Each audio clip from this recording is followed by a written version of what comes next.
Good morning, guys. Hope you're doing well. Today, I want to talk about, if you're having trouble letting go of something in the past, some pieces of advice that I have. I think I've distilled it down to six pieces of advice. Um, I think not letting go of something in the past or thinking too much about the past is something we all tend to do, from time to time. And obviously, this is a broad topic, and the past can encompass a lot of different situations. I think for me, the way that I'm looking at this is situations like falling out of friendship, um, a breakup, a mistake, like cheating on someone or doing poorly in a class, things like that. Um, that's sort of my headspace into what I'm thinking about. Obviously, there's a lot more situations, but the pieces of advice are sort of geared to trying to address those issues. So I think the first piece of advice for me is review the event or situation objectively as if you're like a detective, recounting the events. You know, review your actions, review the other party's actions, if there's another party involved, and really look at it from a third party, unemotional lens. And that's hard, given you're a player in the situation, but try and do that. I think doing this will help because a lot of the reasons people focus on the past is because they haven't actually processed it. They don't talk about it. They don't talk about, their feelings on it. And thus, the brain, the mind continue to deal with it because it hasn't ever been addressed. So for me, the way I would do this, and obviously you have to look at how you do things that work for you. But I would, write out, all the elements, and then for me, I'd speak it out. Either to a best friend, to yourself, to a therapist, and I think doing so will also help with processing. Speaking it out, and I think after that point that you recount it, talk about what bothers you, what you're most worried about with regards to the situation, and what you regret or what still lingers in your mind. And I think really define this part. Sometimes the situation itself isn't what's lingering. It's the after effects and kind of the regret in that sense. So, I think a lot of people see this or face this, let's say situation A is a friend of mine who's gone through a breakup, and he or she has regrets on the breakup. But then as they reflect on that time period, they realize, the person wasn't the right fit for them. In other words, and then really what they regret is the way they handled themselves during the breakup process. Maybe they argued too much or yelled or whatever. And they're like, oh, I wish I'd just handled myself better because, that person doesn't deserve to be hurt like that. I could have handled myself better in that moment. And I think that is so important, being clear on that, because you see, like, the breakup isn't what they're regretting. They're not necessarily regretting that person. They're regretting the way they handled that situation. So in that sense, it's really, not a question of the breakup. It's a question of, managing emotional situations better the next time. You know, After you do this, I think the second thing, and for those of you that follow me, you'll be tired of me saying this, but write down what you control and what you don't. And then ask yourselves, are you able to create change based on that answer?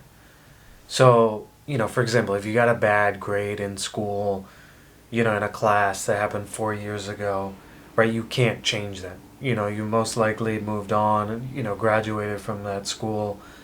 That part of your life is over. What you can control is maybe either going back to school, for a different degree or retaking that class or, something like that. I mean, those are the action steps that you in the present can take to address the situation. You cannot go back 4 years in time. I think in a situation involving a person, again, ask yourself, am I able to communicate with this person? And if the other party has kind of made it clear they don't want you to communicate with them, then respect their desires and wishes. But if you are able to, then think about the best way to approach it. Should you reach out by text, phone call, family or friend? What's the best place to meet? Obviously, if it's an emotional situation where you guys are going to debate things and how things went down, then probably a public dinner isn't the place. Somewhere in private is better. Maybe better. So those are things to think about. I think the third thing, and again, this is kind of vague, but create perspective, right? Understand ups and downs are a part of life. We've grown up in this social media generation where we want to show our life as being perfect when life is never perfect, right? And, understand mistakes are part of growth. And you're human, and no human is perfect. And in that vein, I think the fourth piece of advice is forgive yourself. For a lot of us, we're the biggest critics of ourselves. But at the same time, have empathy for yourself and self-love for yourself. Understand you were doing the best you could given all that was going on. At that time, given the variables, given your mindset, you felt like that was the best decision. When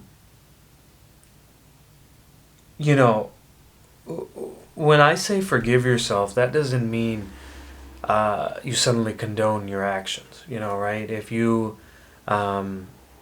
cheated on a person, if you cheated on a test and got caught, or whatever, forgiving yourself doesn't mean you're okay with the action. Forgiving yourself simply means you understand, hey, listen, I'm human. I made a mistake. I was trying my best. Obviously not my best, job as a human being. The fifth thing is now forgive them. Now, this can be extremely tough, especially in situations, where you're violated, maybe you're sexually or physically assaulted, maybe you're raped, maybe money was stolen from you. Again, I want to repeat, forgiveness doesn't mean I'm forgiving their actions. Forgiveness means more to, I'm saying what this person did to me is no longer going to negatively affect me and my energy from here on out. The reason I say this is because when we don't forgive, we hold on to that anger. And in that sense, we let the other person win because they continue to be on our mind. They're controlling some aspect of our brain. And, overall, that energy is negative towards us. It doesn't help us in our daily life. I'm not saying this is going to be easy. I'm not saying, the day after you get physically assaulted, you should forgive them. No, I mean, it might take you, a year or 2 or 3. I mean, nobody knows what the right amount is for you. But for me, I think holding on to anger is just not the way to live your life. And again, this is within that forgiving them. It's extremely tough. You know, and I don't necessarily encourage this for, physical or sexual assaults or rapes or things like that. I think for more minor things that's possible, is I would try and have compassion for them. Um, you know, Again, very hard to do, but try and be empathetic, try and be in their shoes, try and understand what was going on. If it was, maybe a dumb argument or whatever, like, understand they might have been stressed, right? Or, and had a lot on their plate.